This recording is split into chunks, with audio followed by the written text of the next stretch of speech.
والإنس إلا ليعبدون. وقال النبي صلى الله تبارك وتعالى عليه وسلم: أسعد الناس بشفاعتي يوم القيامة من قال لا إله إلا الله دخل الجنة أو كما قال عليه الصلاة والسلام. معزز سامعین کرام اور عزیز ساتھیوں، میری مائیں اور بہنیں، اصل خطاب جو در حقیقت اس اجلاس کے مہمان خصوصی اور سرزمین لالا پور کی مایہ ناز شخصیت، جن کا شمار ہردوئی ضلع کے ولی صفت انسانوں میں ہوتا ہے، جن کا نام نامی اسم گرامی حضرت مولانا مفتی عمران اللہ صاحب دامت برکاتہم العالیہ اسٹیج پر جلوہ افروز ہیں. حضرت کا عالمانہ، محققانہ، مدققانہ، مفکرانہ، بصیرت افروز، چشم کشا، دلوں میں سرایت کر جانے والا بیان اور قلوب میں اتر جانے والا خطاب اس اجلاس کا اصل حاصل ہوگا. اس لیے تفصیلی گفتگو کا نہ تو وقت ہے اور نہ وقت اس کی اجازت دیتا ہے.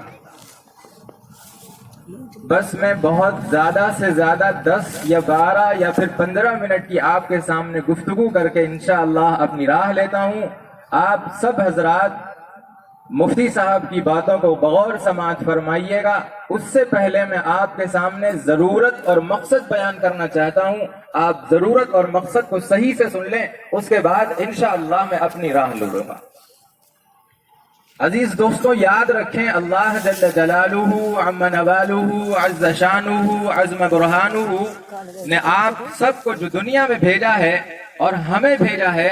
اس کے اندر ضرور کوئی نہ کوئی مقصد ہے یا پھر کوئی ضرورت ہے. بس میں یہ بتانا چاہتا ہوں کہ اللہ کا کیا مقصد ہے یا پھر کیا ضرورت تھی.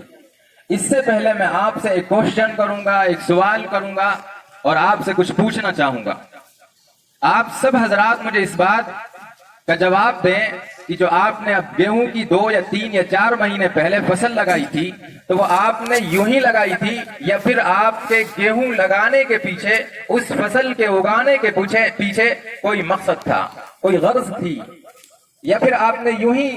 اپنی محنت کری، گیہوں اگے، بالیاں تیار ہوئی اور آپ کا اس سے کوئی دلچسپی، کوئی لینا دینا نہیں ہے، بلکہ جب تیار ہو گئی تو چھوڑ دیا تاکہ کوئی آگ لگا دے، وہ جل جائیں، یا پھر بارش ہو برباد ہو جائیں، یا پھر آپ کاٹ کر کے گٹھر بنا کر کے رکھیں، طوفان آئے، آندھی آئے، اڑا کے لے جائے. آپ نے اس لیے گیہوں کی فصل لگائی تھی؟ ارے بتاؤ بھائی، بولو.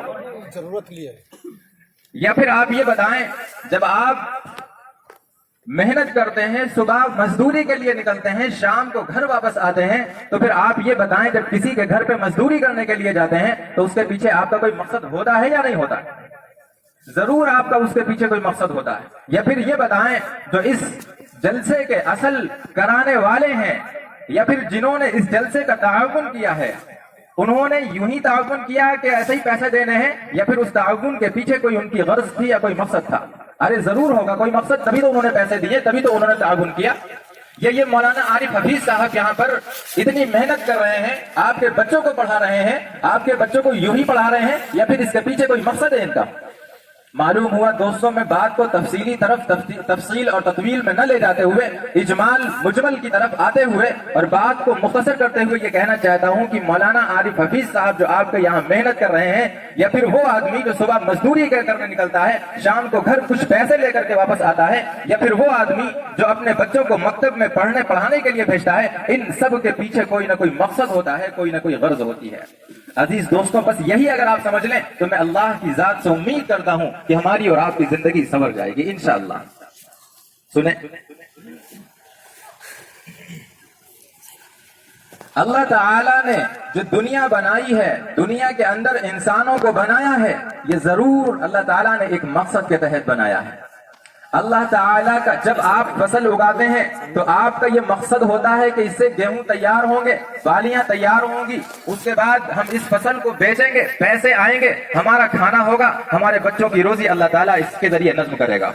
یا پھر مولانا عارف حفیظ صاحب جو یہاں محنت کر رہے ہیں، ان کا ایک مقصد ہے، وہ مقصد یہ ہے کہ یہاں کے بچے پڑھیں گے، تیار ہوں گے، اس کا اجر اللہ تعالیٰ ہمیں آخرت میں دیں گے۔ وہ مزدور جو صبح مزدوری کرنے نکلتا ہے، شام کو چند پیسے لے کر کے آتا ہے، اس کی غرض اور اس کا مقصد یہ ہوتا ہے، اور اس کی جو تمنا ہوتی ہے وہ یہ ہوتی ہے کہ جب شام کو واپس ہوں گے، چند کوڑیاں ملیں گی، چند پاؤنڈز ملیں گے، ان پیسوں کو لے کر کے ہم غلہ خریدیں گے اور غلے سے اپنا اور اپنے بیوی بچوں کا پیٹ پالیں گے۔ یہ تمنا ہوتی نہیں ہوتی ہے، یہ غرض ہوتی نہیں ہوتی ہے۔ اب یہ بتاؤ، آپ 6 فٹ کے انسان ہو، آپ کی اتنی بڑی تمنا ہے، اتنی بڑی غرض ہے، اتنا بڑا مقصد ہے، تو پھر یہ بتاؤ جس اللہ نے اس انسان کو بنایا، زمین آسمان اور کائنات کو بنایا، کہ اللہ تعالیٰ نے ان تمام چیز کو یوں ہی بنا دیا، بیکار بنا دیا، بے مقصد بے فائدہ، کوئی غرض نہیں اللہ تعالیٰ کی ہے۔ جب آپ چھوٹا سا کام کریں تو اس کے پیچھے غرض مقصد نکل کے آتا ہے، اور جب اللہ تعالیٰ کوئی کام کریں تو اس کے پیچھے کوئی غرض نہیں ہے۔ دوستوں، آج ہم اسی چیز کو بھولے بیٹھے ہوئے ہیں، تبھی ہمیں مسجد سے، مکتب سے، مدرسوں سے کوئی لینا دینا نہیں ہے۔ ہم صرف کیا کرتے ہیں، ایک ہندوؤں کی طرح یا نان مسلم کی طرح یا لبرل کی طرح زندگی گزارنے، اور یہ زندگی گزارتے ہیں، دنیا سے چلے جاتے ہیں، اور جب کوئی سوال کرتا ہے تو یہ کہتے ہیں کہ اللہ نے جو زندگی دی ہے اسے کاٹ رہا ہوں، اس کے بعد چلا جاؤں گا۔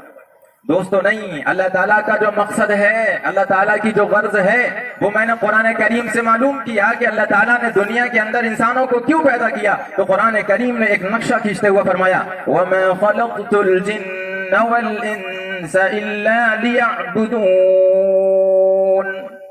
کہ اللہ تعالیٰ نے انسانوں کو، جناتوں کو محض اپنی عبادت کے لیے پیدا کیا۔ ہم نے کیا کیا؟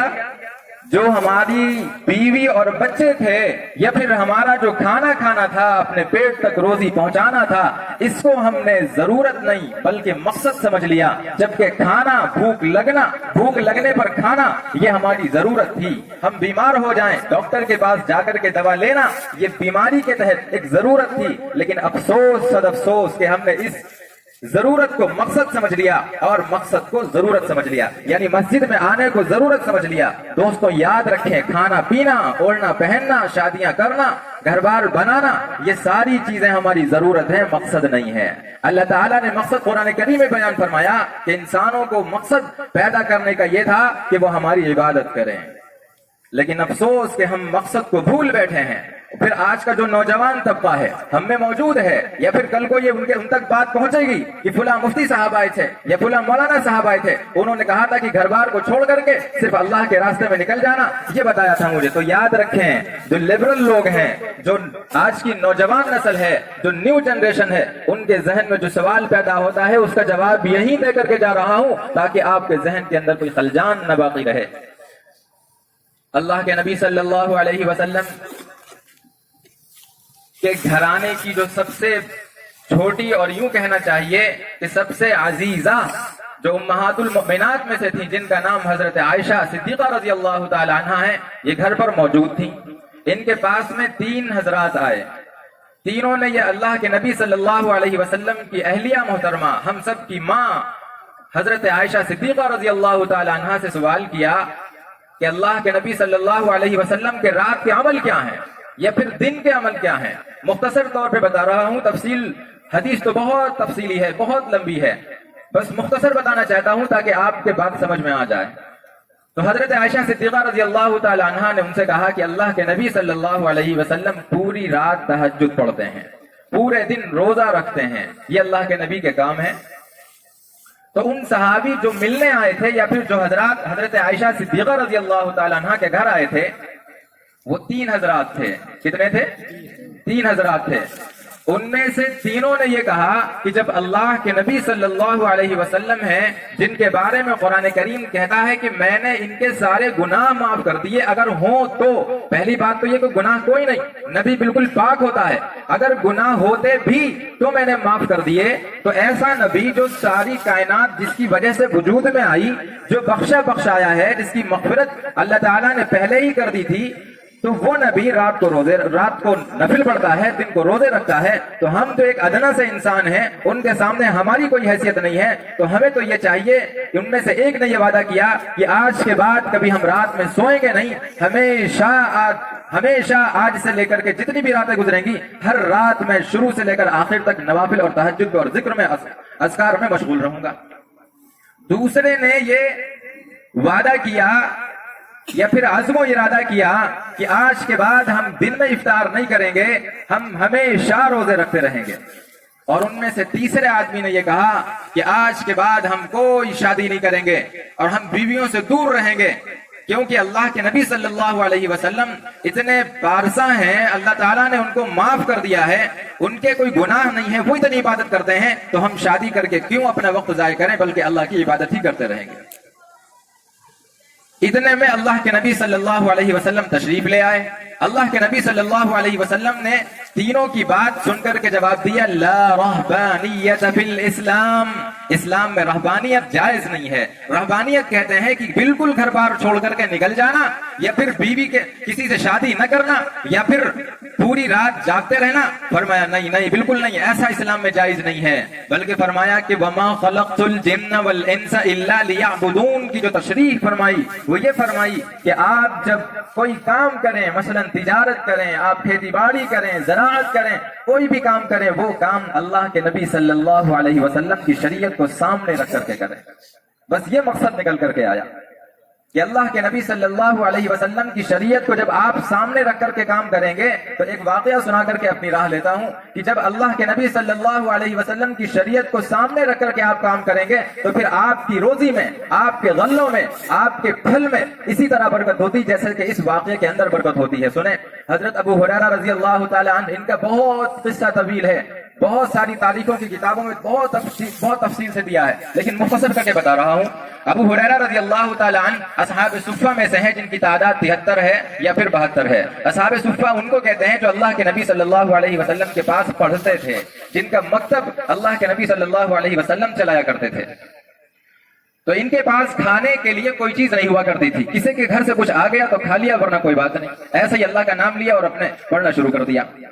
حضرت ابو ہریرہ رضی اللہ تعالیٰ عنہ فرماتے ہیں کہ مجھے اتنی کبھی کبھی بھوک لگتی تھی کہ بھوک کی وجہ سے میں بے ہوش ہو جاتا تھا، اور لوگ ہماری گردنوں پر پیر رکھ دیتے تھے اور یہ کہتے تھے کہ یہ مجنون اور پاگل ہو گیا۔ وہ فرماتے ہیں حالانکہ ایسا نہیں تھا، مجھے بھوک کی وجہ سے یہ حالت ہو جاتی تھی، لیکن میں بے ہوش جو ہوتا تھا وہ بھوک کی وجہ سے ہوتا تھا، میں پاگل یا دیوانہ یا مجنون نہیں تھا۔ تو حضرت ابو ہریرہ رضی اللہ تعالیٰ عنہ کہتے ہیں کہ ایک مرتبہ بھوک نے اتنا آ لیا کہ ہم سے کھڑا نہیں ہوا جا رہا تھا۔ فرمایا اتنے میں ایک راستے پر کھڑا ہو گیا، وہاں سے ابو بکر گزرے، سوچا کہ ابو بکر گزریں گے اپنے معمول کے مطابق اپنے گھر لے جائیں گے، کچھ میسر ہوگا کھلا دیں گے، لیکن ابو بکر گزرے تو انہوں نے کوئی جواب نہ دیا، سلام کا جواب دے کر کے خاموشی سے چلے گئے۔ پھر کہتے ہیں عمر گزرے تو بھی یہی حال۔ اس کے بعد کہتے ہیں اللہ کے نبی صلی اللہ علیہ وسلم جب گزرے تو انہوں نے چہرہ دیکھتے ہی پہچان لیا کہ ابو ہریرہ بھوکا ہے، ابو ہریرہ کو بھوک لگی ہے۔ اللہ کے نبی صلی اللہ علیہ وسلم نے ابو ہریرہ رضی اللہ تعالیٰ عنہ کو ساتھ لیا، اپنے گھر آئے۔ حضرت ابو ہریرہ رضی اللہ تعالیٰ عنہ نے دروازے پر اجازت لی، وہ بھی اندر تشریف لے آئے۔ ابو ہریرہ رضی اللہ تعالیٰ عنہ جب اندر تشریف لے آئے تو اللہ کے نبی صلی اللہ علیہ وسلم نے گھر میں امہات المؤمنات میں سے کسی سے فرمایا کہ بھائی گھر میں کوئی چیز کھانے کو ہے؟ تو امہات المؤمنات میں سے کوئی ہماری ماں وہ دودھ کا ایک پیالے لے کر کے آئیں اور کہا کہ یہ فلاں انصاریہ کے گھر سے آیا ہے، ہدیے میں اس کے علاوہ ہمارے پاس کچھ اور موجود نہیں ہے۔ اللہ کے نبی صلی اللہ علیہ وسلم نے وہ پیالہ لیا، ابو ہریرہ کو دیا نہیں، دکھاتے ہوئے فرمایا کہ ابو ہریرہ جاؤ اصحاب صفہ کو بلا کر کے لے آؤ۔ اصحاب صفہ کتنے تھے میں نے بتایا ابھی آپ کو،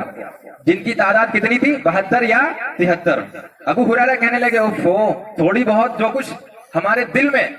ایک تمنا، ایک آس تو لگی ہوئی تھی کہ دودھ ہے، کچھ سکون مل جائے گا، کچھ راحت مل جائے گی، لیکن یہ تھوڑا سا دودھ، اور ابو ہریرہ کہتے ہیں کہ 73 آدمی کیسے کام چلے گا؟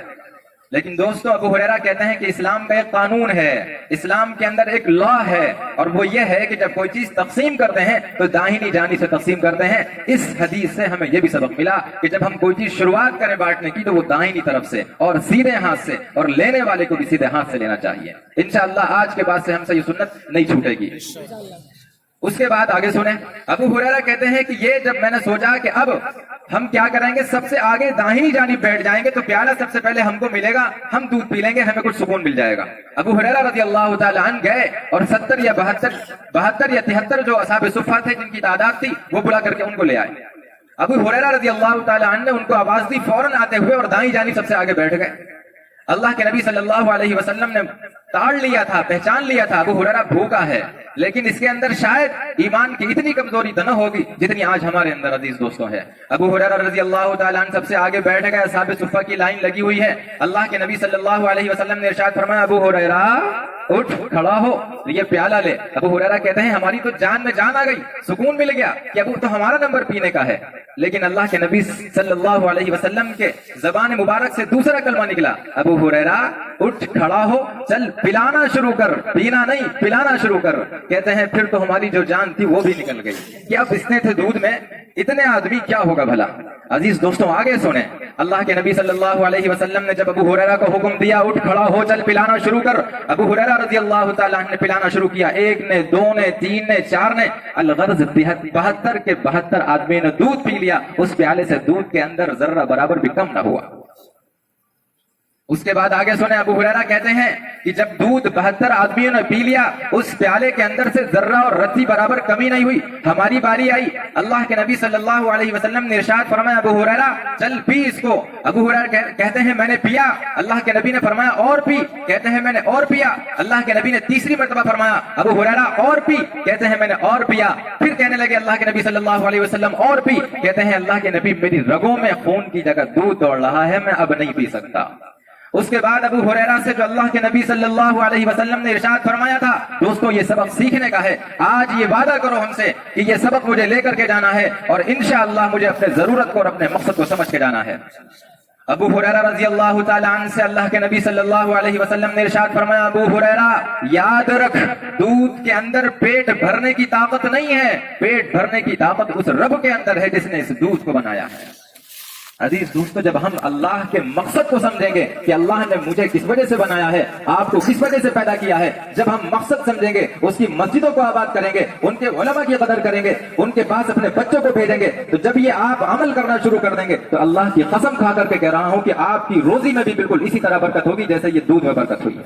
اس کے بعد حدیث میں آتا ہے کہ اللہ کے نبی صلی اللہ علیہ وسلم نے پھر خود دودھ پیا۔ تو بتائیں آپ کہ آج کے بعد آپ نماز کے لیے مسجد کو آباد کریں گے نہیں آباد کریں گے؟ آپ سب وعدہ کر کے جا رہے ہیں، اور میں نے سنا ہے کہ جب گاؤں کے آدمی وعدہ کر لیتے ہیں تو ان کی گردن تو کٹ سکتی ہے لیکن ان کی زبان دی ہوئی بدل نہیں سکتی ہے۔ تو دوستو یاد رکھنا، بہت بڑی بات کہہ کر کے جا رہا ہوں، آپ نوجوان ہیں، یہ زیادہ تر نوجوان طبقہ بیٹھا ہوا ہے، اور میں نے کل ابھی کچھ بچوں سے وعدہ لیا تھا، یہیں پاس میں 3 یا 4 کلومیٹر دور گاؤں ہے سالی پور، وہاں کچھ بچوں سے وعدہ لیا تھا، کل سے لے کر کے اب تک ان سے بات کری تو معلوم ہوا وہ وعدے میں پکے نکلے ہیں، وہ بچے ہیں، آپ تو جوان ہو، امید ہے اللہ کی ذات سے کہ آپ سب ان سے بھی زیادہ کھڑے نکلو گے انشاءاللہ۔ تو یاد رکھیں اگر آپ مسجد کو آباد کرنے والے نہیں بنے تو میں یہ سمجھوں گا کہ آپ نے زبان کو اپنی پلٹ دیا ہے۔ آپ ان میں کے نہیں ہو جو یہ کہتے تھے کہ سر تن سے جدا ہو سکتا ہے لیکن ہماری زبان بدل نہیں سکتی ہے، میں ان میں سے پھر نہیں سمجھوں گا آپ کو۔ اگر آپ نے وعدہ نبھا لیا اور مسجد کو آباد کیا تو انشاءاللہ میں یہ بھی سمجھوں گا کہ آپ وعدہ نبھانے والے ہیں، اور آپ کے جو باپ دادا کرتے تھے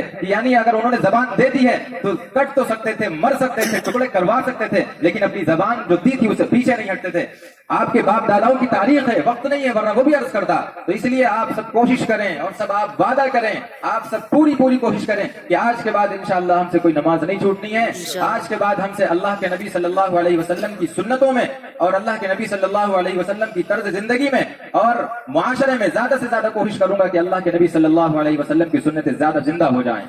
اور اپنی جو آپ تجارت کریں گے، زراعت کریں گے، کھیتی کریں گے، وہ نبی صلی اللہ علیہ وسلم کی سنتوں کو، ان کی طرز زندگی کو سامنے رکھ کر کریں گے انشاءاللہ۔ وآخر دعوانا الحمدللہ رب العالمین۔ ماشاءاللہ، بہت خوب۔ یہ تھے حضرت مفتی توحید صاحب۔